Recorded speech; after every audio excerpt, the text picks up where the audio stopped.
Good afternoon and welcome to the City of Rapid City Legal and Finance Committee meeting for Wednesday, November 1st. I'd like to start with roll call and determination of quorum. Please, Stacy.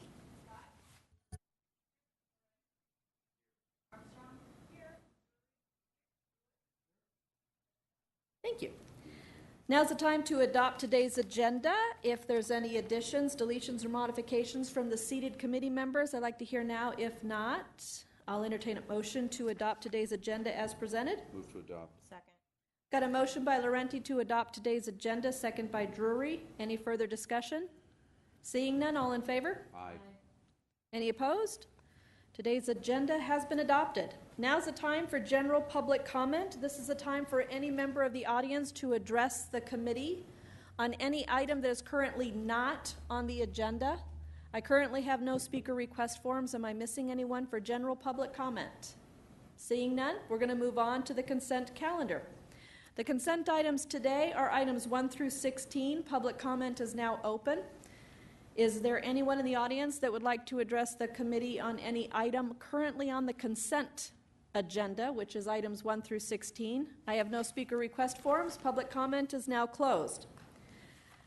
Are there any items on the consent calendar 1 through 16 that a committee member would like to address separately? Chair would like to recognize Alderwoman Drury. If we could poll number 14, please. All right. Any other items? If not, I'll entertain a motion to approve consent items 1 through 16 except item number 14. Move to approve. Got a motion by Laurenti to approve items 1 through 16 except item number 14, second by Armstrong. Any discussion? Seeing none, all in favor? Aye. Any opposed? Motion carries. Item number 14 is to approve Resolution 2017-098, a resolution creating the new position for a police video evidence technician. Chair would like to recognize Alderwoman Drury. Thank you, Chair. Could I ask the Chief a question about the position, please? Yep. Chief, is this a permanent position, a position that falls within just a couple years under the grant? Could you just quickly explain it to us, please? It is likely going to be a permanent position.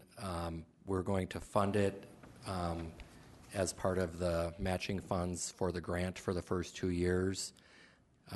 I would forecast that at the end of that 2-year period, we would absorb that FTE into our records division with one of the other positions by reducing a position there. So the hope is that we will have a +1 for 2 years, which will get us through all of the learning curve that's involved in something like this, and the end result at the end of the grant period would be that we would no longer need an additional FTE. However, we would retain this position, if that makes sense.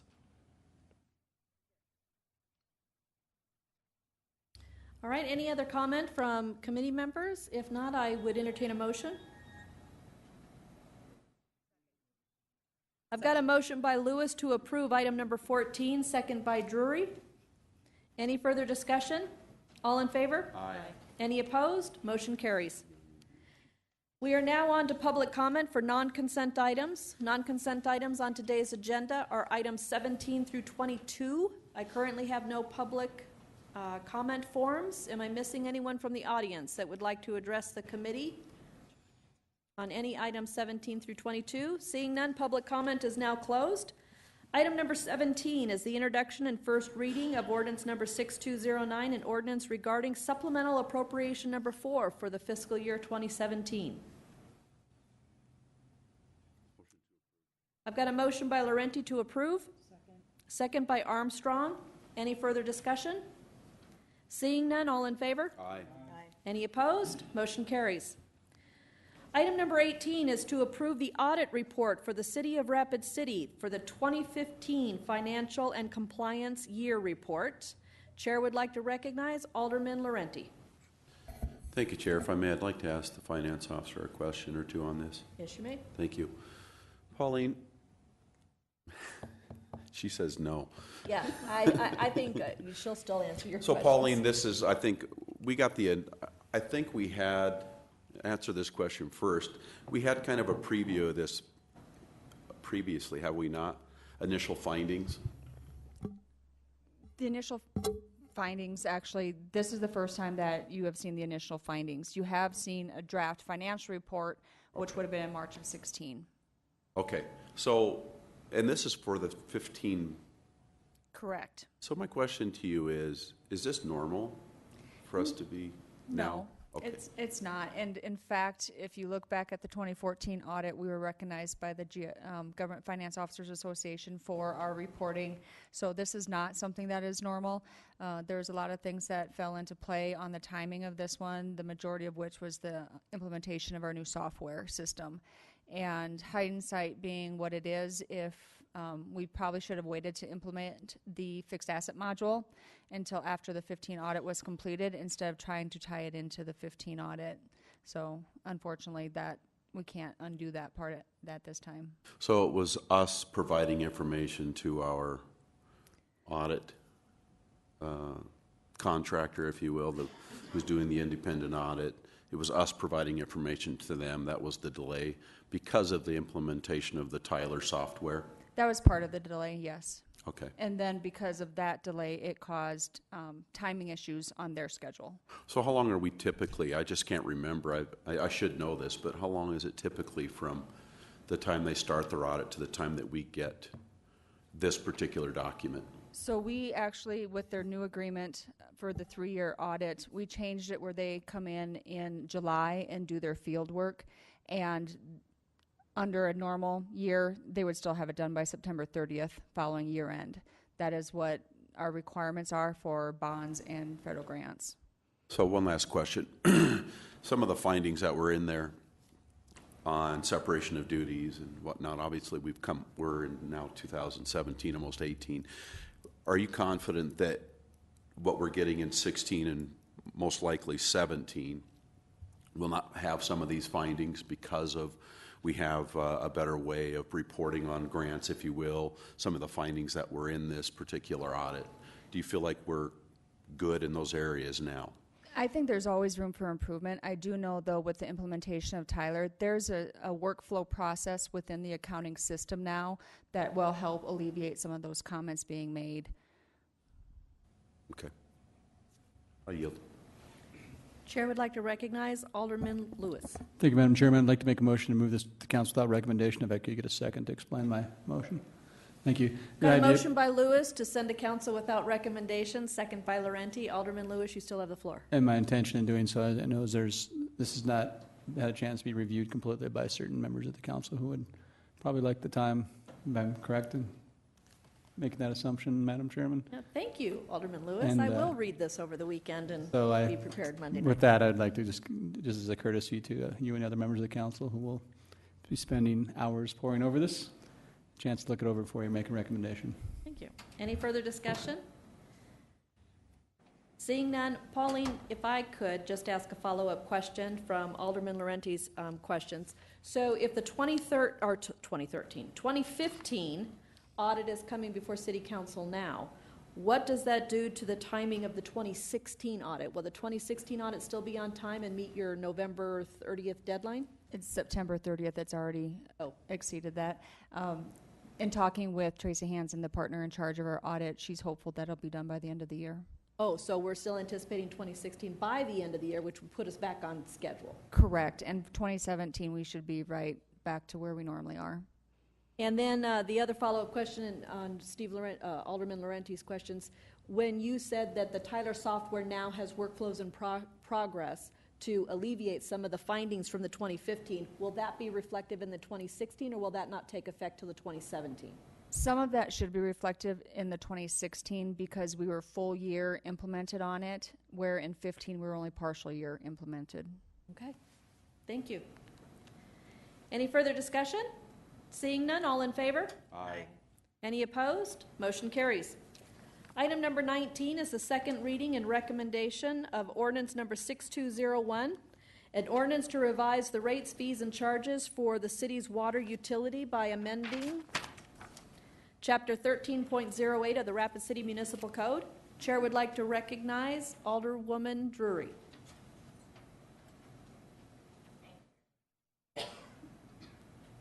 Thank you, Chair. I'm pretty sure this is going to pass, but I'm just going to have my quick say that I will not be supporting this reading. And the reason is not because I don't believe that the city should have a buildup of reserves. I think everyone should. I think private, public, families, we should always have reserves, but that I don't really approve of the buildup so quickly, so fast, and raising our rates quite to the rate that this calls for. So I would have appreciated a different option to maybe do it over 7 to 10 years so it wasn't such a rate increase to our citizens. I'm getting emails and calls from people saying they're not going to water their lawns, they're going to move out of the city, they're tired of the city raising rates, so I just want to make that known that that's what I'm hearing from my constituents. I also believe that it's going to these rates are going to be passed on to the renters in our community. And we are all concerned about affordable workforce housing, and it's just going to make it even harder for those people that live on the edge to make a go of it. So I will be voting no for these next two ordinances based on those reasons. I did some basic calculations, sent them out to council members with 4 or 5, 6% increases that would be done in several other years. Just, but thank you for reading the email and thank you for consideration. I yield. Chair would like to recognize Alderman Lewis. Thank you, Madam Chairman. May I please direct a question to Public Works Director Dale Tech? Yes, you may. Mr. Tech, if you could, sir, you could explain to me the condition of the current, the other water, not Jackson Springs, but the other, what's our other water? Mountain View Treatment Thank Plant. you. Appreciate that. The current condition of that facility as far as things from a infrastructure standpoint? Certainly. The Mountain View the Mountain View Water Treatment Plant was originally built, I believe, in the 1960s, and then an addition put on it in the 1970s. Currently is functional, however, it is quite obsolete. Most of the equipment in there can't be found other than in salvage yards, if you will, for industrial facilities.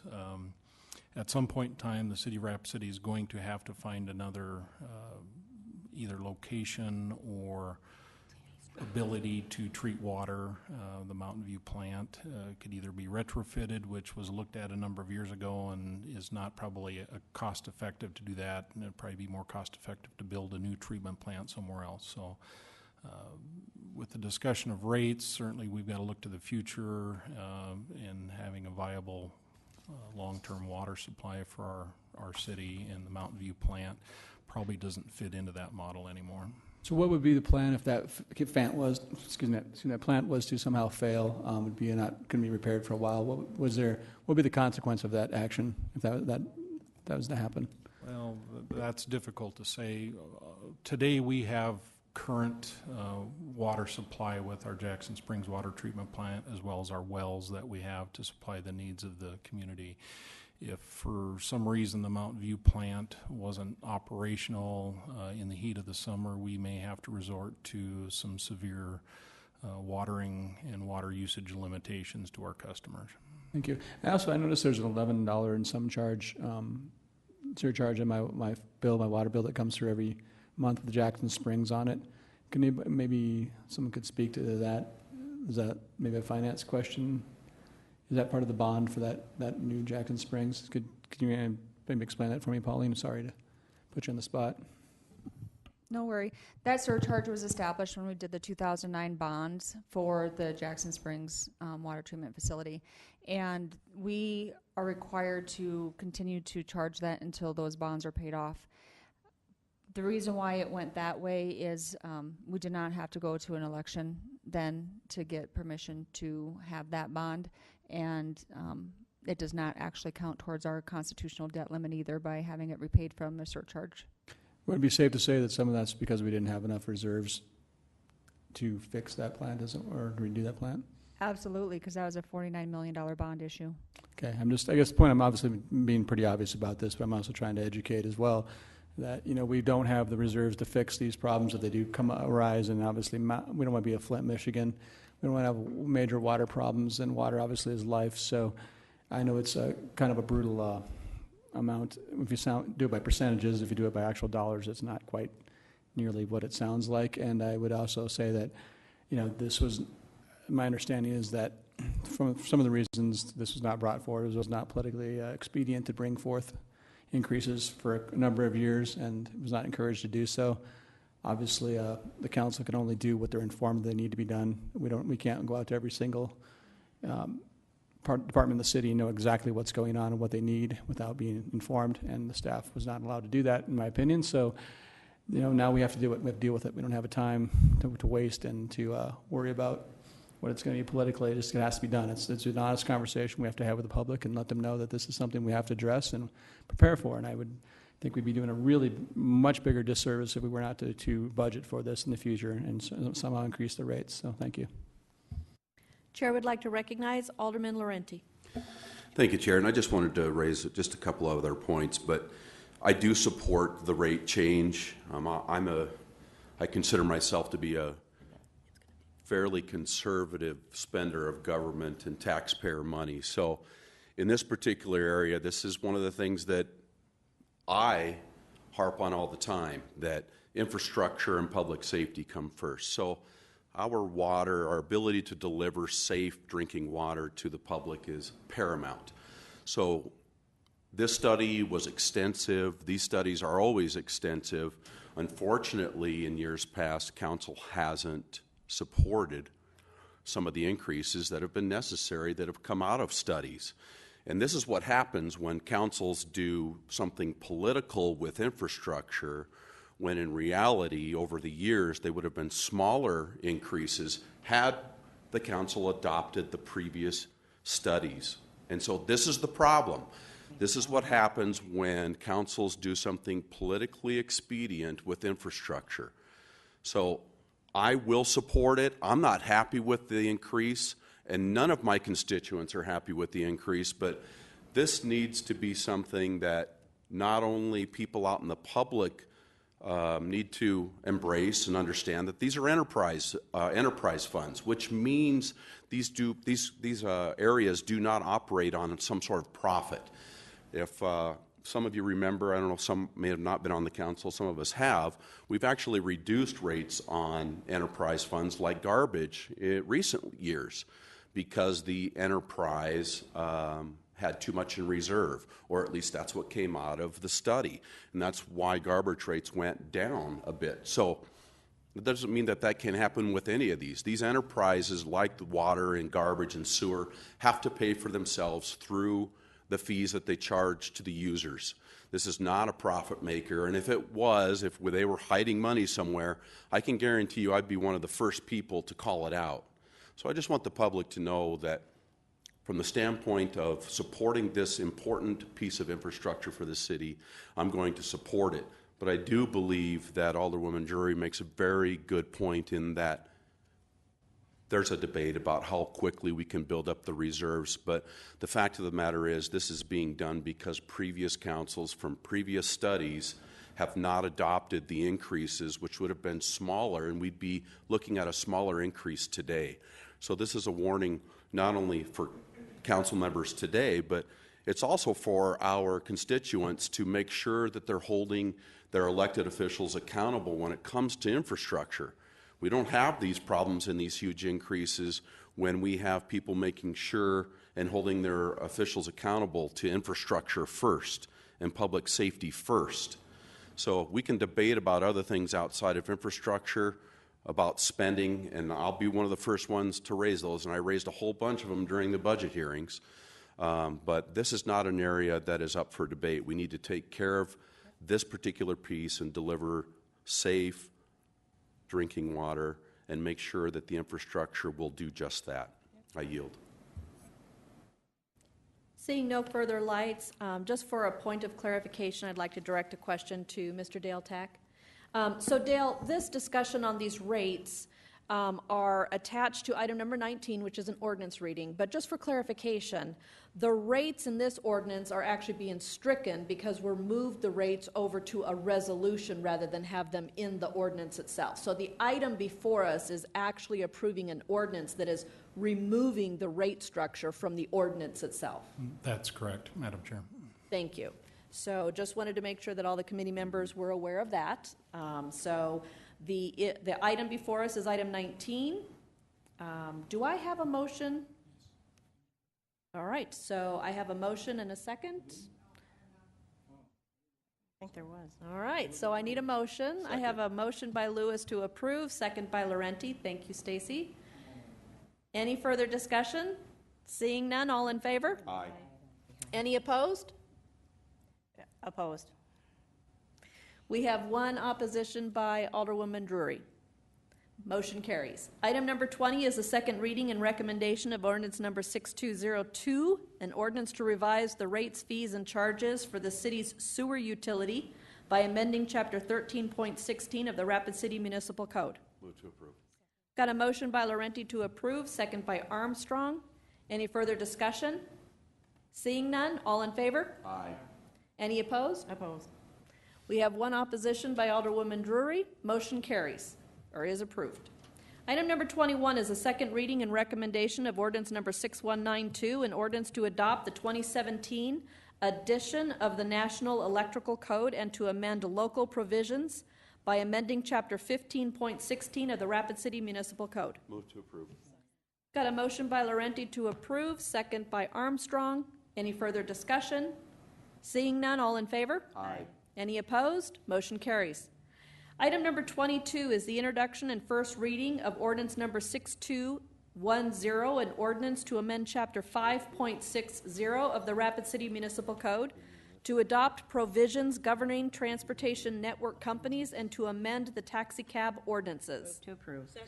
Got a motion by Drury to approve, second by Lewis. Any further discussion? Seeing none, all in favor? Aye. Any opposed? Motion carries. I've got a motion by Lewis to adjourn, second by Laurenti. Any discussion? Seeing none, all in favor? Aye. Any opposed? We're adjourned. Thank you, everyone.